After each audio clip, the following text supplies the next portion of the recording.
some dogs. They some dogs. They some dogs. They some dogs. They some dogs. They some dogs.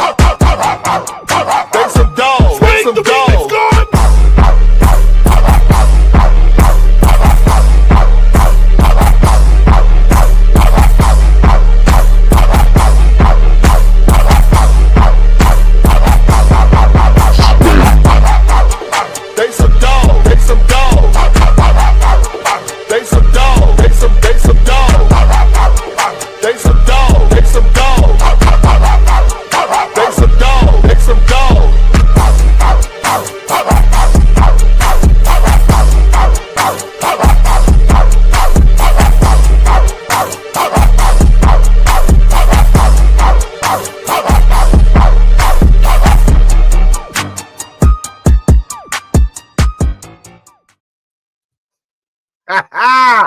What's going on YouTube? What's going on Facebook and all the social media networks?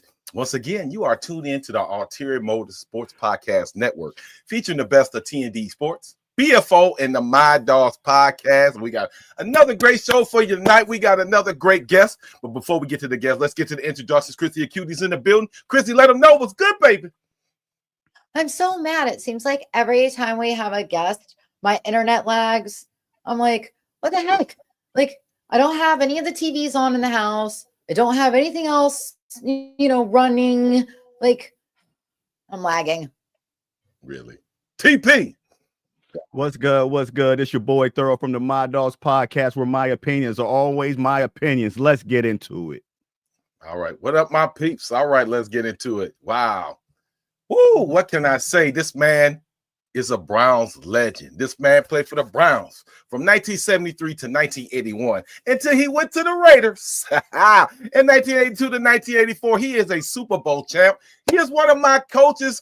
I appreciate this man so much. Oh, my God. Greg Pruitt is in the building. Greg, what's cracking, baby? Hey, go Browns, man. How you guys doing? We are doing all right excellent. for football season.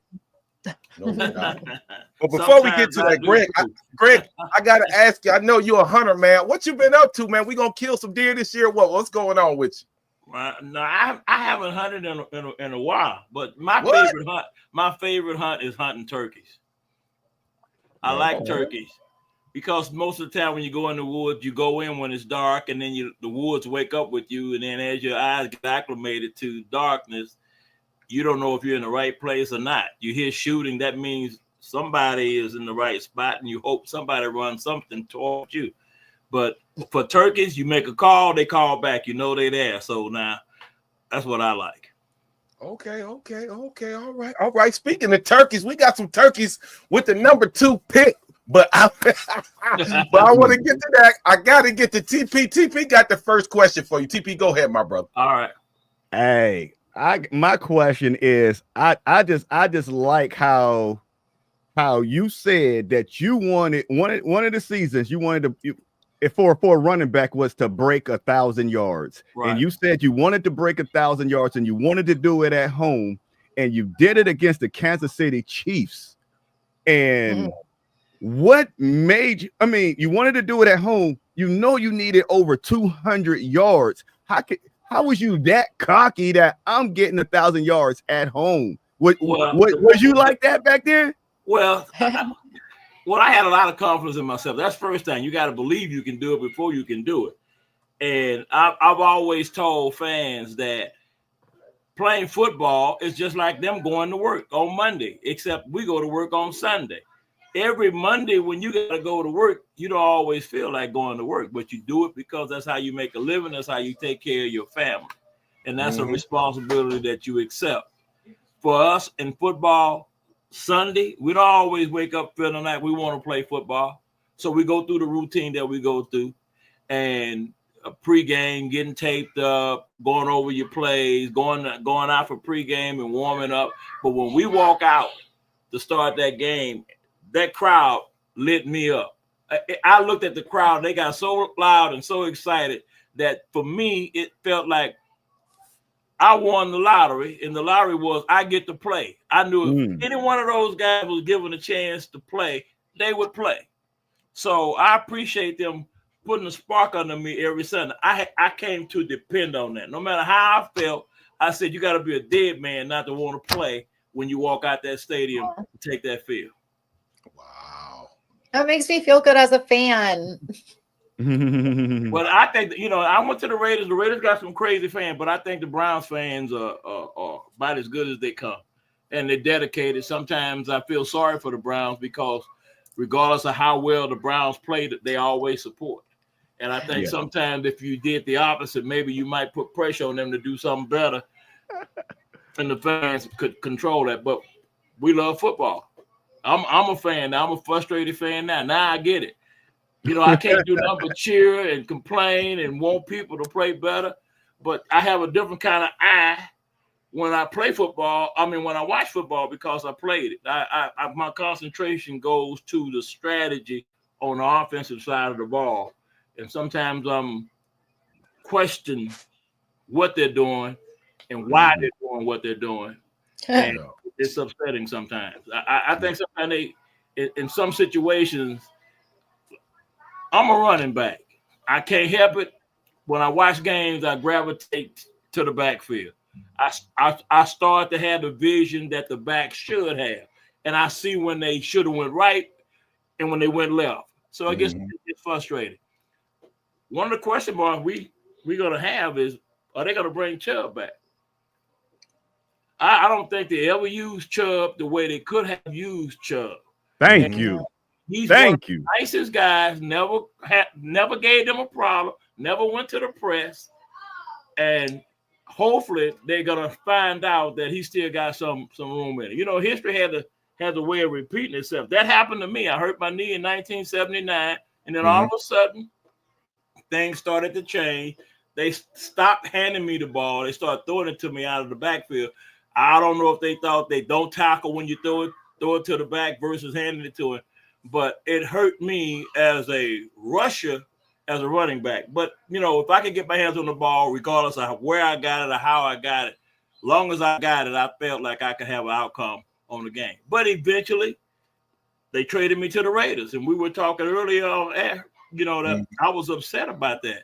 And then I sit down with one of the coaches, and he told me this is football heaven. You're going to find a whole lot of veterans from a whole lot of different teams coming in every year. And that was true. And when I sit down and talk to Al Davis, he didn't tell me welcome to the team. He told me he's like a walking encyclopedia. He quoted games we played against, and the other games I play, he watches all of that. And he said, listen, you are the last piece of the puzzle for us to go all the way. I thought that was talk, but it turned out to be that. That's got to make you feel good. It made me feel real good. That's that win, baby, win. Oh my God. Win. That's right. We had Daryl Hobbs on here like a couple years ago. Yes. Yeah, we had a great conversation with him too. Yeah, no doubt. So, oh man, we got to talk about the elephant in the room. Oh my God. So as you know, the Browns had the number 2 pick. And it's been so much speculation about should they take this guy, should they take that guy. So I got to ask you, in your personal opinion, you've watched the Browns, you played for the Browns, you know how the organization works. What do you think the Browns should do with the number 2 pick? Well, because they got so many pieces, everybody thinks they should get a quarterback, but I don't think just a quarterback, especially a rookie quarterback, is going to turn the Browns around on the pace they like to be turned around. If they go with a quarterback, they're going to be on a different schedule than the fans are. They're looking at maybe 2 or 3 years down the road. But if I was the Browns, I would take the best pick when it was my turn. And a lot of the notes are saying that the defensive end from Penn is going to be the best pick in the draft. And I agree with that. I just think that Garrett, it's incredible how he's able to do what he's able to do when teams are able to run away from him. I think if you make people face him, he'll be even more of an impact on the game. And our defense will be really one of the number 1 defense in football, at which they should be. Yeah. Mhm. I mean, wow. So now I want to hog the show. TP, how can you elaborate? What I know Ward is Hey. your man, TP, but I think Greg wants somebody else. TP, why do you want Ward so bad, bro? Hey, I'm not, I mean, Ward is the best quarterback out there, but I'm sorry. I got to backtrack for a second. He said something, he brought up Nick Chubbs. We talked a little bit off air and all this stuff, and he said he's a running back. He always looks to the backfield and all this stuff. And I want to ask him as a running back, and I love Kareem Hunt. I Yeah, love Kareem that Hunt. was We a all mistake. love Kareem Hunt. It was a mistake. No, not even that. Yeah. How did you feel every time we got in the goal line? We took out Nicholas Chubbs and put Kareem Hunt in. If you was the number one back, how would you feel, and would you do anything about it? Well, they did that to me. Oh, okay. You know, we had this what they call big backfield. Then we get into a red zone, and it was supposed to be to keep me healthy, be concerned about me not getting hurt. You can't imagine. I would make a run. And if I got to the 5 or got inside the red zone, they would take me out and go to what we call big backfield. And it cost me, I don't know how many touchdowns. Right. And so when you retired and then, you know, the stats become very important. Thank you. Then that's when you really miss that. Thank you. And that's my whole point is I don't know how y'all feel about Nick Chubb, but to me, I think he was one of he was one of the best running backs in the league. Yeah. And like how you said, them stats is at the end of the day, when your career is over, you need them stats. While you playing, you good. But once nobody besides Cleveland fans is going to know about Nick Chubb because of the stats and the way that we used them. I wouldn't be in a big hurry to get rid of Nick Chubb because I hurt my knee, my right knee. So I went through all of that rehabilitation and exercise and trying to get back. And one of the things they do is squats. And squats really tell you where you are, your progress as you're coming back. And when I saw Nick Chubb squat 500, 600 pounds, I was, the question mark was answered for me.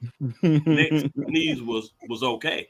What they needed from that point is get work on an offensive line that can make sure he gets the line of scrimmage. For as a running back, there's nothing you can do if you can't get the line of scrimmage. Once you get in the line, you can make a lot of things happen. Behind the line, you can't make very much happen. And the Browns are struggling on the offensive line, keeping people healthy. Okay. Yeah. Christy, you was saying something? Oh, I mean, like, she ain't a fan of squatting. Spit it out. No, I'm just all over the place because I'm trying to remember what I was going to say and trying to think of what we're going to go say. But no, our O-line has never been healthy since like we came back in 1999. I don't know what the curse is against our offensive line, but and that's why all the rookie quarterbacks that we keep drafting keep getting killed because we have no protection for them. That and we struggle with rushing the football. What's that? I say, and we struggle rushing the football. See, we run what we call RPO. RPO means run, pass, option. If you don't make an effort to establish the run, the defense picks up pretty quick that you're not running the ball. So they ignore the run and they focus on the pass. And that's how they shut you down. In the National Football League, it is critical that you keep the defense guessing, because when the defense know what the situation is and they pretty much know what you're gonna do, it is hard to be successful. Yeah, no doubt. Oh my God. Yeah. So, how do you feel about Shedeur Sanders? Now, can Shedeur, you got a lot of under center when you playing in Stefanski's offense. Do you think that Shedeur, if they decide to take Shedeur number 2, do you think Shedeur could be Christy wants Jackson Dart? I don't see no Thunder. How do you feel about Shedeur Sanders right now? Well, we do need a quarterback that's pretty accurate, and we need a quarterback that's very mobile. And he brings that to the table. He could help us, but again, he's a rookie. So these young guys now, they mindset is different when I played. When I was a rookie, they say describe how was it on the football field. I say it's like go to the freeway and try to cross it. That's kind of like how it is. Everything is moving so fast. Yeah. That you have to stay out there long enough to where eventually it slows down. But that's every rookie go through that.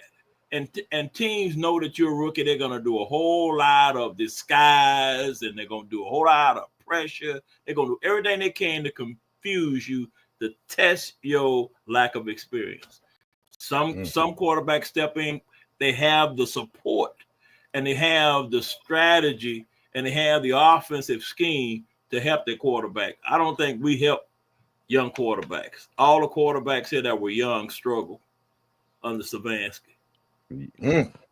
So you not came back in '99, and then they played. Everybody as a quarterback. Baker Mayfield. He had us believing he couldn't play at all. Now he goes somewhere else, and that's changed. I think that also has a lot to do with the fit, because he didn't do diddly squat for Carolina, and then he even went out to the Rams for a little bit. But he's very close to here where I live, so he gets shoved down my throat every time I turn around. And my thought on it is we should have taken him out as soon as he got hurt, put in our backup, let our backup play, get him the surgery he needed, get him rehabilitated, and get him ready for the next season. But of course, the Browns don't ever do what I want them to do, because it's the logical thing. Right. And sometimes you have to insist, because a lot of players, they don't want to miss games. They will try to play hurt. A lot of them. Some of them are smart enough that the injury is bad enough that they can't get by until they're well enough to play. So I agree with you that they should have took Baker out. And then they see Baker Mayfield is not a tall quarterback. No, he's still not a tall quarterback. So he struggled here. Everybody said, well, maybe he's too short, maybe he can't see. Well, so what you got to do for short quarterbacks is you got to get him out of the pocket. See, Baker managed at his height to be number 1 pick in the draft. So he found out a way to play at his size, and the people that he played for in college realized got to put him outside the pocket. But you can't make him stand in the pocket, because people are going to rush so far, then they're going to put their hands up and bat the ball down. So if you don't change and continue to do that, he's going to struggle. You watch him now; he's more accurate on the run, because that's what he's had to do all his life. Is throw on a run to get out of the pocket. I got 2 things. I got to give a shout out to to Rich and Jason out there at Tuscarawas. Now coming up, and I know you're gonna be there at the bowling event. So me and you, we're gonna chop it up at the bowling event. But Coach Wheeler came on. Coach Wheeler is a coach at Collinwood. He coaches at Collinwood, and he wanted to ask you. He said, "Do you feel the offensive scheme was a problem, especially the running game? And can you speak on the importance of the O-line, because they got rid of your boy? So how do you feel about that?" You gotta be able to maintain the line of scrimmage.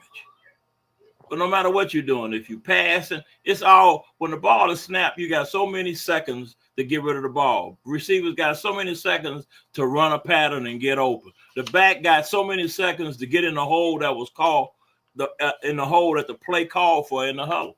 And the offensive line is the key thing that makes all that happen. If that offensive lineman is getting beat, you have nowhere to run, especially when they all getting beat. And then we trying to swap people out from right to left. It's hard enough when you're on the right side. Now you got to go learn how to play. All of that is a problem, and they're gonna have to resolve that. We need guys that can stay healthy. Everybody else figures out a way to play, and we got to figure that out too. Maybe we're not keeping the right coach. When I got a question since we're talking about the offensive line. Called out, huh? I got a question since we talk about the offensive line. Now it was Batonio or Teller. They came out after the end of the season, all that stuff. Now, I don't know if they was talking about the running game, the passing game, or just the offensive line and period. It's because I thought I saw the same old offense, but I didn't know that our new offensive coordinator was really or offensive line. I don't know who calls it all these plays, but 2 years ago we had a great Russian line, and they pulled. They pulled 90. I think he was saying 90% of the time or something like that. And he said last year they didn't pull at all. He can't remember one time that he pulled. So is it important to have your guards pull in rushing or passing, or what was he trying to say? It's important to try to establish a run. For me, the offensive lineman, when you're pass blocking, you're kind of like at the mercy of the pass rusher. You got to stand there and try to block him. One of the ways a lineman can get back at that guy is to foul off the ball and hit him upside his head on a running play. That's how you neutralize that. Yeah. But when you just sit back and do one thing, then you become predictable. See, if you can't it's important you get something on first down. It's important you get something on second down, and you have to make sure that third down is manageable. You can run or pass. You got to be consistent with that. And so for us, it seems to me that we wasn't very good at that. So the solution was, well, we'll just go for it on fourth down. Yeah. And that's crazy. It's analytics. You give up great field position if you don't do it. And then trust me, the defense they keep up with where their standings are in the league as a defense. So when you got a number one defense and then the coach start doing this dumb stuff, then the defense drops down. Person that don't watch the game or know the game, they just know that you dropped out. Mm-hmm. But that defense knows that coach is putting them in some positions or making them look like they're worse than what they are. And then you start having issues and guys don't want to do what they're supposed to. Now you got a problem. They don't want to follow the lead. One last one. Let me make one point. You're very critical on him. You're very critical on him. Should he have won 2 coaches of the year? No. No. I knew he was going to say it. And No. why not? Well, I'm with you. They put pressure on him last year, and what he did was he got a new offensive coordinator. But the plays looked the same. Yep. The success offensively looked the same. So, like you can't pee on my feet and tell me it's raining. Yeah. And that's why I feel like he knew a problem was going to come. And that guy lost his job. Stefanski didn't. Mm-hmm. The guy he brought in to replace him lost his job. And so why did he lose his job after one season? And Stefanski had been there for several seasons and nothing has happened. I actually like Ken Dorsey. Yeah. But you Yeah. I just don't agree. I tell people all the time, I don't just watch the Browns play on Sunday. If I'm watching on TV, I watch the Browns play, and then another game comes on, and then I see plays that are called in that game that to me made a whole lot of sense that I didn't see at all in the Browns game. Watching Cleveland, yes. Situations, they did something completely different than what the Browns did. So that's got to change. They got to get some people healthy on the offensive line. We need some help on the defense to help Garrett and go from there. I don't know if it's going to be a defensive end or if it's going to be a quarterback that's going to change it around. But I don't think it's just a quarterback. If you get just a quarterback and you don't do anything about the offensive line, you're going to have the same results. Yeah. I don't care who you are. You got to get time to do it. Yeah. The best quarterback we had since Stefanski was there was Flacco. And Flacco is an experienced veteran quarterback, and they probably gave him a little bit more power to walk up to the line of scrimmage and audible. And he's not fast of feet, but he's fast of mind. He gets rid of the ball. And that was his way of beating the rush. The ball was gone. Yep. Yeah. So quarterback, when you start doing schemes and make him hesitate about where he wants to go with the ball, and you haven't taken an offensive line, he's going to get beat up. A couple of sacks, and then he's going to be more worried about who's sacking him than who's open.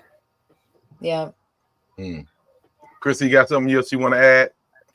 Well, first of all, I want to tell Mr. Pruitt what I think the Browns should do heading into the draft and for their first couple of picks. And then I want to ask him a question. So first, I would love to get Flacco back as our veteran quarterback and him be the starter. I was really pulling for actually going for Hunter with our first pick.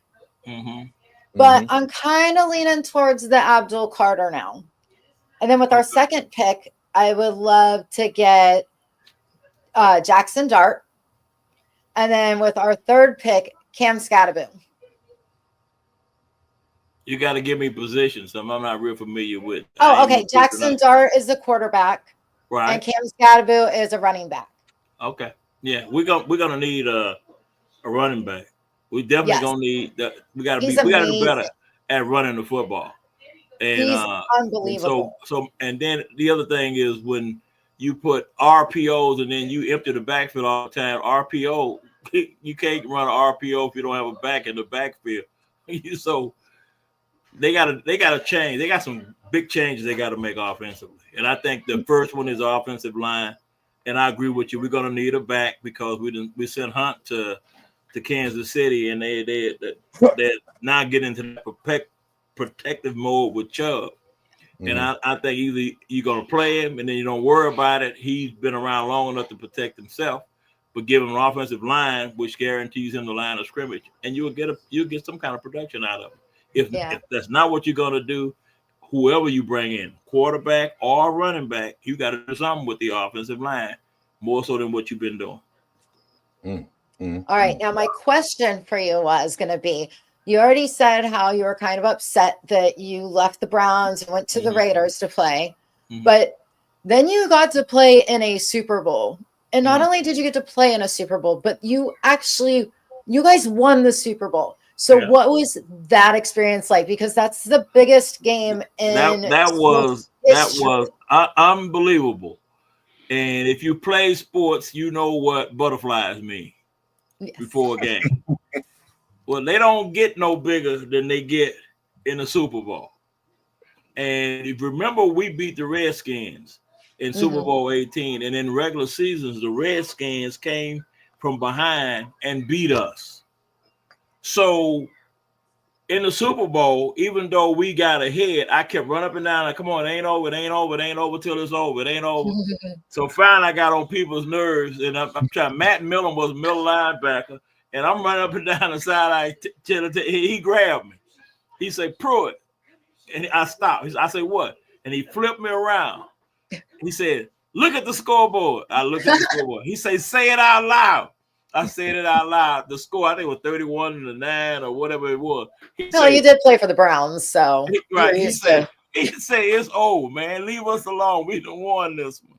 And so I didn't believe it. I still did not believe what had happened until I read it in the paper the next day. That was your second or first year there in the Raiders. Was that your second or first year? That was my second year. Second year, that's why. Yeah, right. And he was the last piece. I was the last piece. Yep. And look at what you did. Yeah. So let me ask you a question. I went out and I became a mentor for Marcus Allen. Oh, yes. Yeah.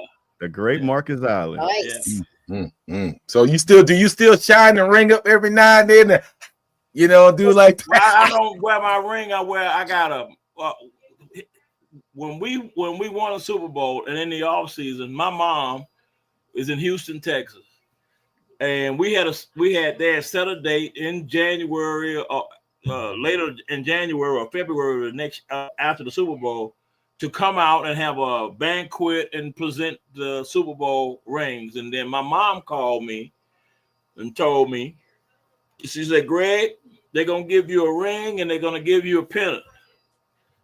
I say, what? She said, yeah, they're gonna give you a pennant, and I'm just calling you to let you know that the pennant is mine. I was married, so they gave pennant for the wife. And when I went out, they actually had the pennant. My mom passed away in 2005, so I wear the pennant more so than I wear the ring. Okay, that's nice. That's cool. Yeah, Yeah, that's crazy because you experience something that probably, we hopefully we get this dome. You've Oh, yeah. experienced something that a lot of Browns people are going to expire before. Right. And that's a shame that I have to say that. Yeah, that's right. Stop Right. it. Yeah, right. Hopefully not. But I'll tell you what this dome thing they battling on, what they gonna go. I was one of the guys saying, let's stay where we are, because I thought it was home field advantage. With the weather, teams coming in here, and then this year, this year, the Raiders celebrated it was the 40-some years since Super Bowl 18, and they have an indoor stadium. I am now an indoor guy. I had to yes, thank you. That stadium's amazing out there. Yeah, I mean, no question, no question. I can't believe Buffalo is building another stadium outside. That's crazy. That is crazy. That's because crazy. it's nothing you can do in the wintertime. You can't do things in certain, especially Buffalo. They always got their fans shoveling them out, every weekend. Yeah. And it seems like they lose a game or two because the snow is so thick. Yeah. And they always lose a game, and then they end up playing in Detroit or somewhere else, and they just lose money. It just doesn't make any sense to me. Well, we played the Raiders in Red Right 88. That was the coldest game I had ever played in. And we went pregame, and we thought we would get in their heads by wearing short sleeve shirts and pretending it was like 70 degrees outside, and it was like 35 below. And so when we went out at pregame, when pregame was over, we went back to the locker room. Them guys almost tore those doors down trying to get in. And so one of the guys said, wait a minute, what about psyching the Raiders out? We say, hey, it's cold. They know it's cold, and we know it's cold. Right? Wow. That's crazy. So let's shift gears for a minute. Let's shift gears for just a second. Uh-oh. Now, there's a beef going on. And, I just want your opinion, G. And between Stephen A. Smith and LeBron James, LeBron is from Akron. Right. I heard something about it. You have to fill me in. So, so there was a confrontation. I guess, Stephen A. was on court side, and LeBron is upset about some of the comments that he made about Bronny. Right. So, he got in his face. Stephen A. was saying, I might have to swing, but I might get my ass whooped.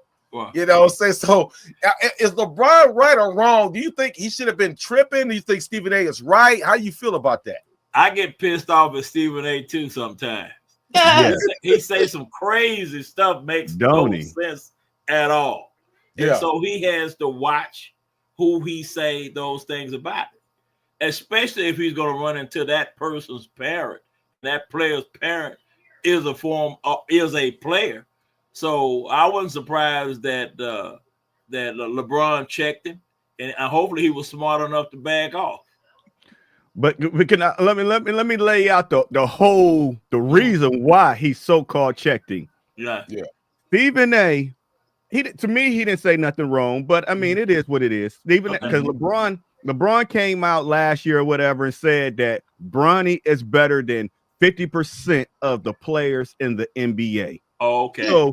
So Stephen A. came out and Bronny been sucking in the NBA. Right. And so all Stephen A. said was, "Hey, LeBron, quit putting so much pressure on him." Right, and that's true. Let him play in the G League. Let him do this and all that stuff. Because Bronny's supposed to have a G League contract. Bronny got an NBA contract. He ain't supposed to have no NBA contract, but he got an NBA contract. I have saw him play. Yeah, and he's a what you would expect for most players being rookies in the NBA. They have to learn how to play in the NBA. They have to learn, just like in football, you got to learn how to prepare for the game. And you just don't go out there and play. Like I said earlier, you get them butterflies. They are huge in some of these games. And sometimes you look at some guys in the huddle, man, their eyes are wide open. You can tell that they're nervous, so you try to calm them down and give them tips on this and that, and eventually they play out of it. But Stephen A. he was. I agree with what you just said about Bronny, but you know I think that's his old Stephen man. So A. you know he needs, gonna come to the rescue. Yes. Yeah. but Go Stephen ahead, A. Chris. needs to stick to, like, if he wants the drama, then he should stick to his soap opera that he's on every now and then. All right. Yep. Stay on General Hospital for I that agree stuff. with that. Yeah, I agree with But that. also, like LeBron, nobody else's mommy or daddy are going there and getting upset with Stephen A. for Right. him talking smack about any of the other players. Right. You know, so just because LeBron plays, does that give him a right to go confront the guy because he didn't like what he But see, said? Stephen A. get paid on ratings, so all that do is bring Right. up It's the going to give ratings. him even more Right. So viewers. LeBron gotta. I understand it's his son, but he gotta also understand a little bit is the everybody tune in on what was said, trying to get the whole story. Plus, it Yeah, was in the middle of the game. The game wasn't even over. Yeah. Yeah. All right. Man, wow, It man. was ridiculous. I mean, that's that man's job. You know, that's that man's job to critique and say Yeah. certain things and how he feel. And I'm sure he's pissed off a lot of players, you know, but it is what it is. No question about it. No question Yeah. That about Cleveland coming out of him. Where's Yeah, their mommies and daddies? it. No. But he gonna be all right, you know. I don't know, man. We didn't get. Did anybody get any? Did Shaq make any comments about that? Oh, I'm not sure. no, because Stephen A. When Stephen A. backed down, he said that wasn't LeBron James, the athlete Player. talking. That was Yeah. LeBron James, the parent talking. Right. So everybody understand. Okay, yeah. He only came at him as a parent, Father, saying, right? Yeah. so everybody was understanding about it. That's why. Yeah. And that's why I was wondering, like, you know, why is he allowed to approach Stephen A. as a dad? You know, you don't see other people's parents going out there saying, "Hey, I don't like the way you talk about my kid." You know, it's Right, just. right. But he fed the flames, and now Stephen A. is getting more viewers for, you know, Yeah. his job. So it's great for him. Yeah. It is what it is. It is. I mean, it is what it is in sports. You're gonna talk smack. You're gonna talk ish, but I don't know. But we reached the end of the show, man, and I gotta give it up. I gotta give it up to Greg, man. Greg, I appreciate you so much, man, for Hey coming on man, the I show. appreciate you guys, and let me know about the camps. Oh, I Yeah. got you. Yeah, We gonna all get the get the Right. bowling on. We gonna get it Yeah. on, man. And Right. I was supposed to do this earlier.